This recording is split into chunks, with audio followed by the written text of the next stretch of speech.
19শে March ছিল পঞ্চম দোল, আর ঝটপট স্নান করে চলে এলাম ঠাকুর ঘরে ঠাকুরের পায়ে আবির ছোঁয়াতে। প্রথমে ভালোভাবে স্নান করিয়ে খুব সুন্দরভাবে সাজিয়ে দিলাম আমাদের ঠাকুরকে। আর তোমরা যে এতগুলো ফুল দেখছো, সব ফুলই আমাদের গাছের। আমাদের গাছে অনেক ফুল আছে, যার জন্য আমাদের আর বাইরে যেয়ে ফুল তুলতে হয় না, সব ফুলই আমরা বাড়িতে পেয়ে যাই। তোমরা তো দেখছোই আমাদের ঘরে কত ঠাকুর। আমাদের ঘরে কী কী ঠাকুর আছে বলো তো? বলছি। প্রথমে বলি গণেশ ঠাকুরের কথা। যেহেতু গণেশ ঠাকুরকে প্রথম পূজা দেওয়া হয়, তাই গণেশ ঠাকুর। তারপর লক্ষ্মীনারায়ণ, জগন্নাথ, আর রাধাকৃষ্ণ, বজরংবলী, রাম, শিব ঠাকুর আর সরস্বতী ঠাকুর।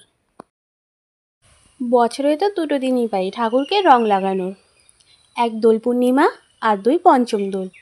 রং না লাগালে হয় বলো? তাই মন ভরে রং লাগিয়ে নিলাম ঠাকুরকে। আর সব ঠাকুরকেই সুন্দরভাবে ফুল দিয়ে সাজিয়ে নিলাম। তারপর ঠাকুরকে প্রসাদ দিলাম খেতে, তারপর প্রণাম করে নিলাম।